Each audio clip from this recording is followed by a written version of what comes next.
Documento 174. Terça-feira de manhã no templo. Por volta das 7 horas, nessa terça-feira pela manhã, Jesus encontrou-se com os apóstolos, o corpo de mulheres e ainda uns 24 outros discípulos proeminentes, na casa de Simão. Nessa reunião ele despediu-se de Lázaro, passando-lhe a instrução que o levou a fugir logo para a Filadélfia, na Pérea, onde mais tarde ligou-se ao movimento missionário cuja sede situava-se naquela cidade. Jesus também disse adeus ao idoso Simão, e deu seu conselho de despedida ao corpo de mulheres, nunca mais se dirigindo de novo a elas formalmente. Nessa manhã, Jesus saudou cada um dos 12 com palavras pessoais. A André ele disse: não te desanimes com os acontecimentos que temos pela frente. Mantém um controle firme dos teus irmãos e cuida para que não te vejam abatido. A Pedro, ele disse: não ponhas a tua confiança na força do teu braço, nem nas armas de aço. Estabelece-te nas fundações espirituais das rochas eternas. A Tiago, Jesus disse: não hesites por causa das aparências externas. Permanece firme na tua fé, e logo saberás da realidade daquilo em que crês. A João, ele disse: sê gentil, ama até mesmo os teus inimigos, sê tolerante. E lembra-te de que eu confiei muitas coisas a ti. A Natanael, Jesus disse: não julgues pelas aparências, permanece firme na tua fé, quando tudo parecer desabar. Sê fiel à tua missão como embaixador do reino. A Filipe, ele disse: permanece impassível diante dos acontecimentos que agora são iminentes. Mantém-te inabalado, mesmo quando não puderes ver o caminho. Sê leal ao teu juramento de consagração.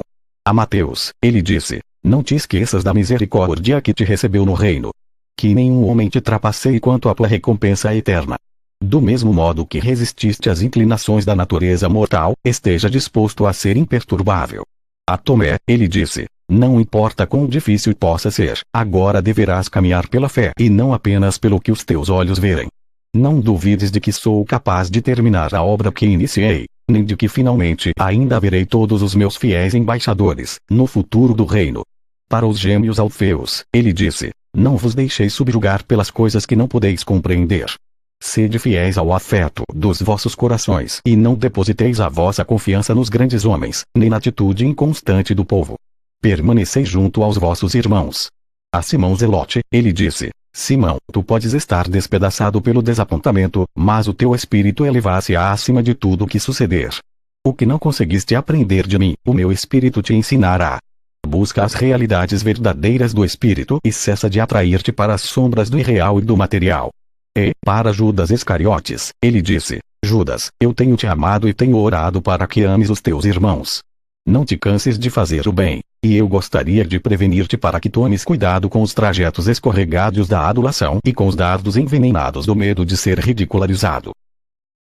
E quando concluiu essas saudações, partiu para Jerusalém com André, Pedro, Tiago e João, enquanto os outros apóstolos ocupavam-se de estabelecer o acampamento do Getsemane, para onde dirigir-se-iam e onde instalariam a sede central para o restante da vida do Mestre na carne.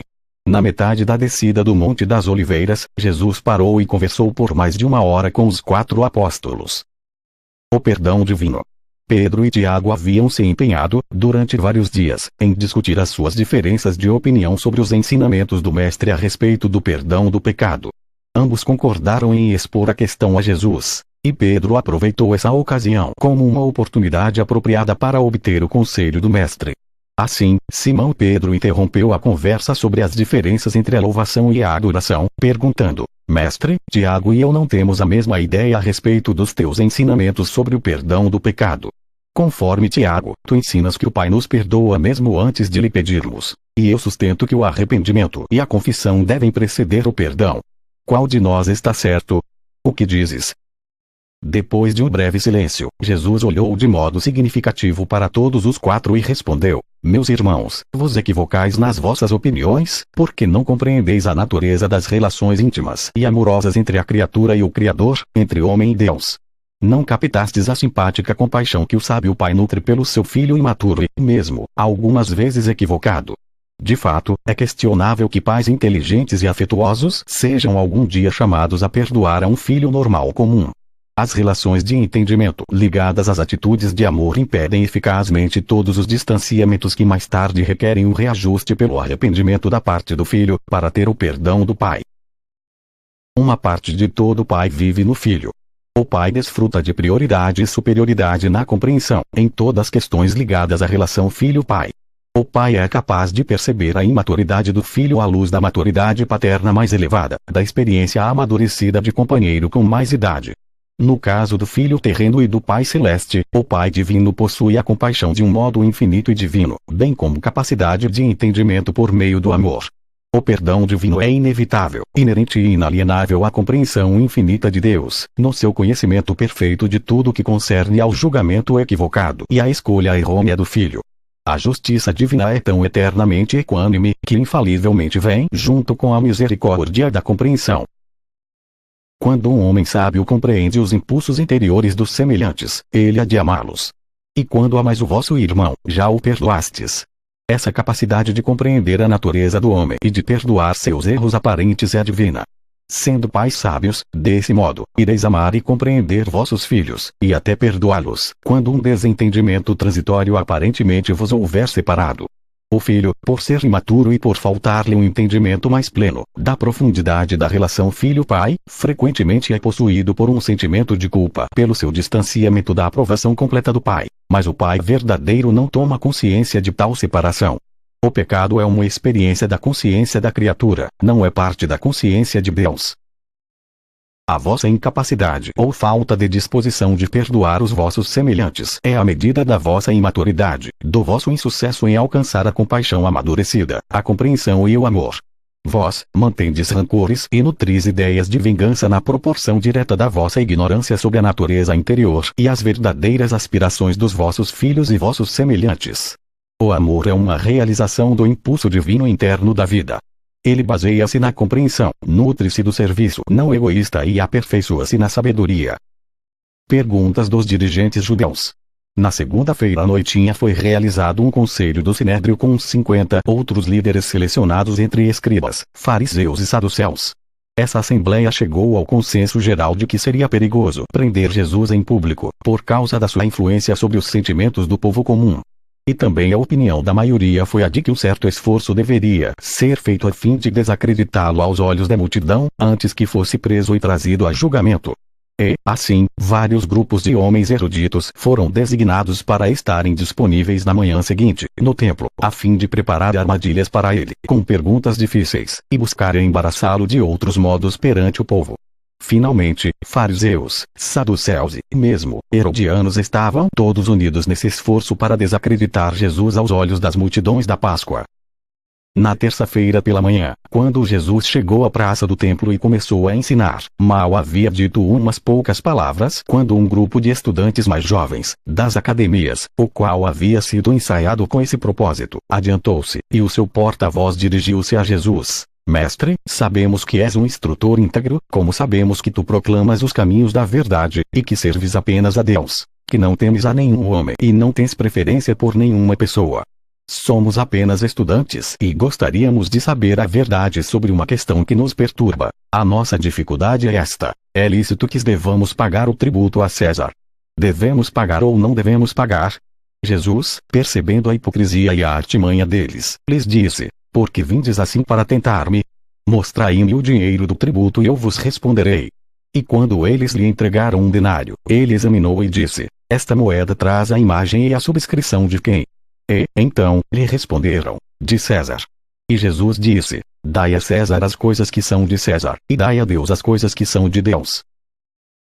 Depois de responder assim, a esses jovens escribas e aos seus cúmplices herodianos, eles retiraram-se da sua presença, e o povo, mesmo os saduceus, apreciou o desconforto em que ficaram. Mesmo os jovens que haviam participado dessa armadilha maravilharam-se bastante com a sagacidade inesperada da resposta do mestre. No dia anterior, os dirigentes haviam tentado uma armadilha para pegá-lo diante da multidão, em questões sobre a autoridade eclesiástica, e, havendo fracassado, agora buscavam envolvê-lo em uma discussão lesiva sobre a autoridade civil. Tanto Pilatos quanto Herodes estavam em Jerusalém nesse momento. Assim, os inimigos de Jesus conjecturaram que, se ele ousasse prevenir contra o pagamento do tributo a César, poderiam ir imediatamente perante as autoridades romanas e acusá-lo de sedição. Se aconselhasse, com todas as letras, o pagamento do tributo. Por outro lado, previu com acerto, um tal pronunciamento feriria em muito o orgulho nacional dos seus ouvintes judeus, afastando de si toda a boa vontade e a simpatia da multidão. Em tudo, os inimigos de Jesus foram derrotados, posto que um regulamento bem conhecido do Sinédrio, feito para orientar os judeus dispersos entre as nações gentias, dizia que o direito de cunhar moedas traz consigo o direito de coletar impostos. Desse modo Jesus escapou de cair na armadilha deles.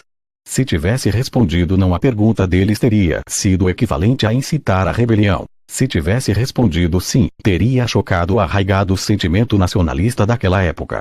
O mestre não fugiu da pergunta, meramente empregou a sabedoria de uma resposta ambivalente. Jesus nunca se mostrava evasivo, era sempre sábio para lidar com aqueles cuja intenção fosse fustigá-lo e destruí-lo. Os saduceus e a ressurreição.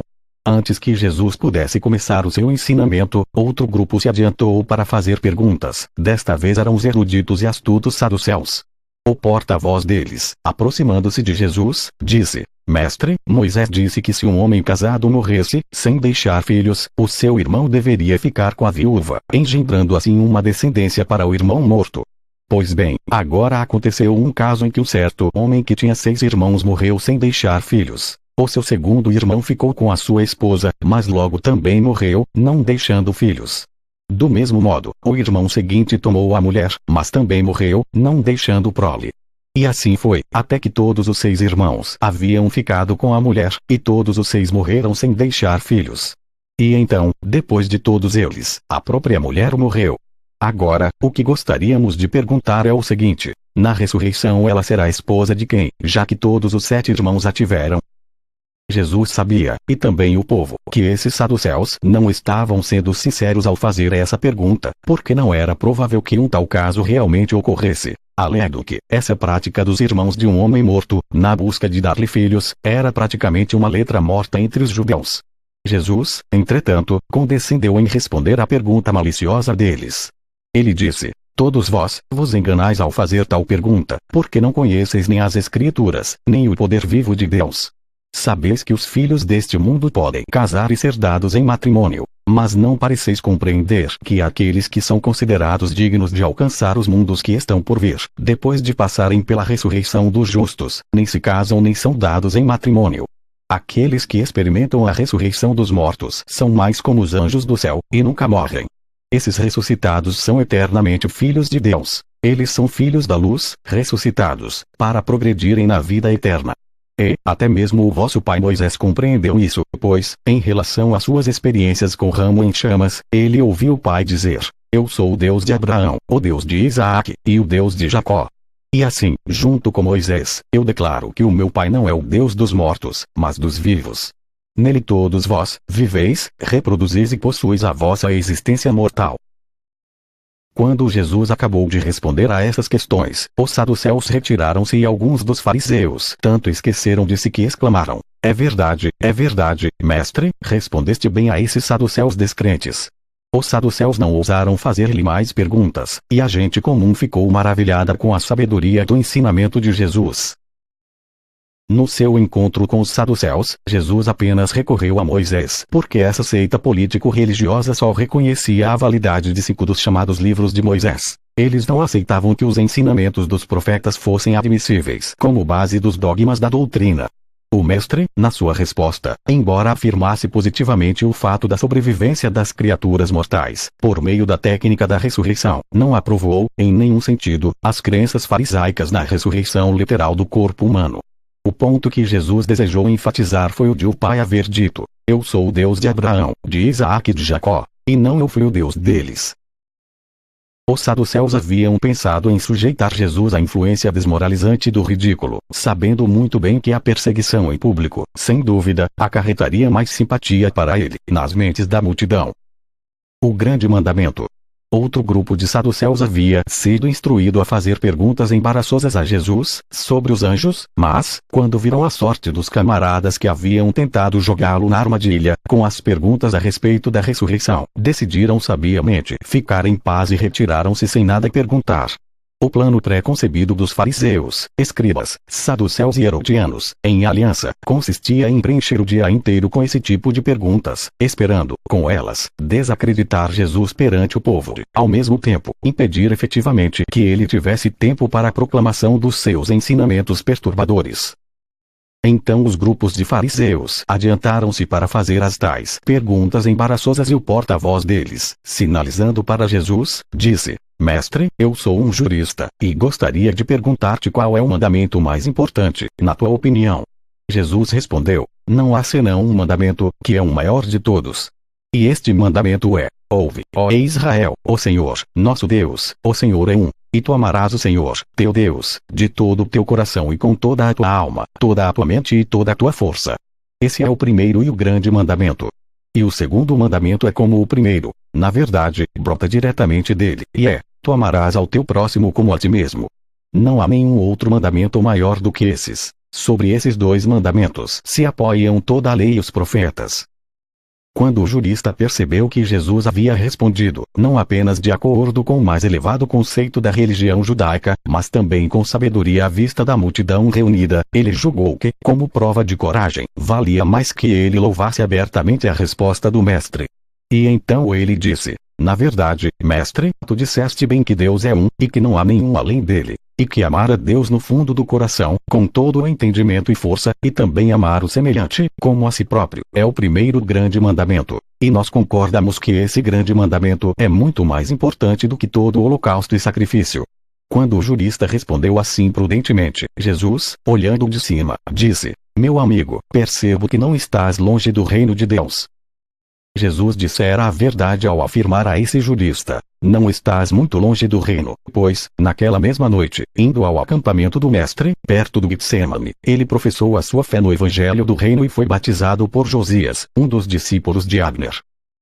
2 ou 3 outros grupos de escribas e fariseus presentes haviam tido a intenção de fazer perguntas, mas, ou foram desarmados pela resposta de Jesus ao jurista, ou foram intimidados pelo desapontamento de todos aqueles que haviam tentado enganá-lo com armadilhas. Depois disso, homem algum ousou fazer-lhe mais perguntas em público. Quando percebeu que não mais lhe fariam perguntas e como o meio-dia estava próximo, Jesus não retomou seu ensinamento, contentando-se em fazer aos fariseus e aos aliados deles meramente uma pergunta. Disse Jesus: Posto que não apresentais mais questões, eu gostaria de propor uma: O que pensais do libertador? Isto é, de quem ele é filho? Após uma breve pausa, um dos escribas respondeu: O Messias é filho de Davi. E posto que Jesus sabia que se havia discutido muito, mesmo entre os seus próprios discípulos, sobre ser ele ou não filho de Davi, ele fez mais uma pergunta: Se o libertador, de fato, é o filho de Davi, como é que, no salmo que creditais a Davi, ele próprio, falando do Espírito, diz: O Senhor disse ao meu Senhor: Assenta-te à minha mão direita até que eu ponha os teus inimigos como banqueta para os teus pés. Se Davi chama a si próprio de Senhor, como ele pode ser o seu filho? Embora os dirigentes, escribas e sacerdotes principais não dessem nenhuma resposta a essa pergunta, eles abstiveram-se também de propor outras perguntas que servissem como armadilhas. Nunca responderam a essa pergunta que Jesus lhes fez, mas, depois da morte do mestre, tentaram escapar da dificuldade mudando a interpretação desse salmo, de modo a fazê-lo referir-se a Abraão em lugar do Messias. Outros procuraram escapar do dilema, negando que Davi fosse o autor desse salmo, chamado de messiânico. Um momento antes, os fariseus haviam desfrutado da maneira pela qual os saduceus tinham sido silenciados pelo mestre. Agora os saduceus deliciavam-se com o fracasso dos fariseus. Mas essa rivalidade era apenas momentânea. Eles esqueceram-se rapidamente dessas diferenças tradicionais, unindo-se no esforço de dar um fim aos ensinamentos e às obras de Jesus. Mas em todas essas experiências a gente comum ouviu Jesus com contentamento. Os gregos indagadores. Por volta do meio-dia, enquanto se ocupava comprando os suprimentos para o novo acampamento, o qual estava sendo instalado naquele dia, perto do Getsemane, Filipe foi abordado por uma delegação de estrangeiros, um grupo de crentes gregos da Alexandria, Atenas e Roma, cujo porta-voz disse ao apóstolo: Tu foste indicado a nós por aqueles que te conhecem e, assim sendo, viemos a ti, Senhor, com o pedido de ver Jesus, o teu mestre. tomado de surpresa, por encontrar esses gentios gregos proeminentes e indagadores na praça do mercado, posto que Jesus havia recomendado tão explicitamente a todos os 12 que não se engajassem em qualquer ensinamento público durante a semana de Páscoa, Filipe ficou um pouco confuso quanto à forma certa de lidar com essa questão. Ele havia ficado desconcertado, também, porque esses homens eram gentios estrangeiros. Se fossem judeus, ou gentios da vizinhança, ele não teria hesitado tanto. E o que fez foi o seguinte: pediu a esses gregos que permanecessem exatamente onde estavam. E quando se apressou, saindo dali, eles supuseram que tivesse ido à procura de Jesus, mas, na realidade, ele correu para a casa de José, onde sabia que André e os outros apóstolos estavam almoçando, e, chamando André lá fora, explicou-lhe o propósito da sua vinda, e então, acompanhado de André, ele voltou até onde os gregos esperavam. Já que Filipe havia quase que terminado a compra de suprimentos, ele e André retornaram, com os gregos, à casa de José, onde Jesus os recebeu, e eles assentaram-se perto dele, enquanto falava aos seus apóstolos e a um certo número de discípulos importantes, reunidos para esse almoço. Disse Jesus: Meu Pai enviou-me a este mundo para revelar a sua bondade e o seu amor aos filhos dos homens, mas aqueles, para quem eu vim antes, se recusaram a receber-me. Verdade é que muitos de vós, crestes no meu evangelho por vós próprios, mas os filhos de Abraão e os seus líderes estão a ponto de rejeitar-me. Ao fazê-lo, irão rejeitar a ele que me enviou. Eu tenho proclamado abertamente o evangelho da salvação a esse povo. Disse-lhe sobre a filiação com alegria, com liberdade e uma vida mais abundante no espírito. E pois o meu Pai realizou várias obras maravilhosas para esses filhos dos homens tiranizados pelo medo. Mas o profeta Isaías referiu-se verdadeiramente a esse povo quando escreveu: Senhor, quem acreditou nos nossos ensinamentos? E a quem o Senhor foi revelado? De fato, os líderes do meu povo cegaram deliberadamente os próprios olhos para não verem, e endureceram os próprios corações para não acreditarem, e assim não puderam ser salvos. Em todos esses anos eu tenho buscado curá-los pelas suas descrenças, para que possam receber a salvação eterna do Pai. Sei que nem todos falharam para comigo. Alguns de vós, de fato, crestes na minha mensagem. Nesta sala, agora, estão uns 20 homens que antes foram membros do Sinédrio, ou altos membros nos conselhos da nação. Mesmo que alguns de vós, ainda evitais a confissão aberta da verdade, para que não vos expulsem da sinagoga. Alguns de vós, sois tentados a amar a glória dos homens mais do que a glória de Deus. Mas me vejo obrigado a mostrar paciência para convosco, pois temo pela segurança e lealdade, até mesmo, de alguns daqueles que estiveram por tanto tempo perto de mim, e que viveram tão próximos e ao meu lado. Nesta sala de banquete percebo estarem reunidos judeus e gentios em números quase iguais, e eu gostaria de dirigir-me a vós, como o primeiro e o último dos grupos aos quais eu posso instruir nos assuntos do reino, antes de ir para o meu Pai. Esses gregos haviam, fielmente, ouvido os ensinamentos de Jesus no templo. Na segunda-feira eles tiveram uma conversa, na casa de Nicodemos, que perdurou até o amanhecer do dia, e levou 30 deles a escolherem entrar no reino. Enquanto encontrava-se diante deles, nesse exato momento, Jesus pôde perceber o fim de uma dispensação e o começo de outra. Voltando a sua atenção para os gregos, o mestre disse: Aquele que crê neste evangelho, não crê meramente em mim mas naquele que me enviou. Quando olhais para mim, vedes não apenas o Filho do Homem, mas também aquele que me enviou. Eu sou a luz do mundo, e quem crer no meu ensinamento não mais permanecerá na escuridão. Se vós, gentios, ouvirdes a mim, recebereis as palavras da vida e entrareis imediatamente na liberdade jubilosa da verdade da filiação a Deus.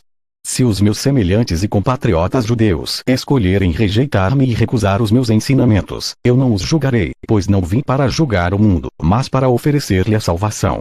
Aqueles que rejeitarem a mim e se recusarem a receber o meu ensinamento, entretanto, serão, na época devida, levados a julgamento pelo meu Pai e por aqueles que ele houver apontado para julgar os que rejeitam a dádiva da misericórdia e as verdades da salvação. Lembrai-vos, todos vós, de que não falo por mim, mas declarei fielmente a vós, o que o Pai mandou que eu revelasse aos filhos dos homens. E essas palavras que o Pai mandou que eu dissesse ao mundo são palavras de verdade divina, misericórdia perene e vida eterna. Tanto aos judeus quanto aos gentios declaro que é chegada a hora em que o Filho do Homem será glorificado. Bem sabeis que, a menos que um grão de trigo caia na terra e morra, ele permanecerá solitário. Contudo, se morre em solo bom, brota de novo para a vida e gera muitos frutos.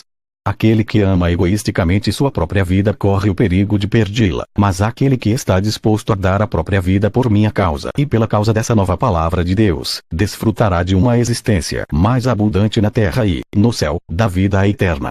Se me seguirdes verdadeiramente, mesmo depois que eu tiver ido para meu Pai, tornar-vos-eis meus discípulos e servidores sinceros dos vossos semelhantes mortais. Sei que se aproxima a minha hora, e estou inquieto. Percebo que o meu povo está determinado a desprezar o reino, mas rejubilo-me de receber esses gentios buscadores da verdade que vieram aqui hoje perguntando sobre o caminho da luz. O meu coração dói, entretanto, pelo meu povo, e a minha alma está angustiada pelo que me espera. O que posso dizer, quando olho à frente e vejo o que está para suceder a mim? Devo dizer, Pai, salva-me dessa hora terrível. Não. Com esse mesmo propósito eu vim ao mundo, e, até mesmo, cheguei a esta hora. Devo antes falar, e orar, para que vos unais a mim. Pai, glorificado seja o vosso nome, seja feita a vossa vontade. Quando Jesus disse isso, o ajustador personalizado, residente nele antes mesmo da época do seu batismo, apareceu à sua frente, e Jesus fez, bem perceptivelmente, uma pausa, enquanto esse espírito, agora mais poderoso, representando o Pai, dirigiu-se a Jesus de Nazaré, dizendo: por muitas vezes eu glorifiquei o meu nome nas tuas outorgas, e o glorificarei uma vez mais. Conquanto os judeus e os gentios ali reunidos não ouvissem nenhuma voz, eles não puderam deixar de perceber que o mestre havia feito uma pausa na sua fala enquanto uma mensagem vinha até ele, de alguma fonte supra-humana. Cada um dos homens disse àquele que estava ao seu lado: um anjo falou com ele. Então, Jesus continuou a explicar: tudo isso aconteceu, não por minha causa, mas pela vossa. Eu sei, com toda certeza, que o Pai irá receber-me e aceitar a minha missão em vosso favor, mas é necessário que sejais encorajados e preparados para a prova de fogo que vos espera. Deixai-me assegurar-vos de que a vitória finalmente irá coroar os nossos esforços unidos de iluminar e liberar a humanidade. A velha ordem está levando-se a julgamento. Eu derrubei o príncipe deste mundo, e todos os homens tornar-se-ão livres pela luz do Espírito que verterei sobre toda a carne, depois que eu tiver ascendido ao meu Pai no céu. E, agora, declaro-vos que, se eu for elevado na terra e nas vossas vidas, atrairei todos os homens para mim e para a fraternidade do meu Pai. Haveis acreditado que o Libertador iria residir para sempre na terra, mas eu declaro que o Filho do Homem será rejeitado pelos homens, e retornará para o Pai. Por pouco tempo mais permanecerei convosco. Apenas por pouco tempo a luz da vida estará com essa geração cheia de trevas. Caminhai, enquanto ainda tendes essa luz, para que a escuridão e a confusão vindouras não vos colha de surpresa. Aquele que caminha na escuridão não sabe para onde vai, mas se vós escolherdes caminhar na luz, tornar-vos-eis de fato filhos libertados de Deus. E, agora, vinde todos vós, comigo para irmos de volta ao templo e para que eu diga palavras de adeus aos principais sacerdotes, escribas, fariseus, saduceus, herodianos e aos dirigentes ignorantes de Israel. Tendo assim falado, Jesus conduziu a todos pelas ruas estreitas de Jerusalém, de volta ao templo. Haviam acabado de ouvir o mestre dizer que deveria ser esse o seu discurso de despedida no templo, e eles o seguiram em silêncio e meditando profundamente. Documento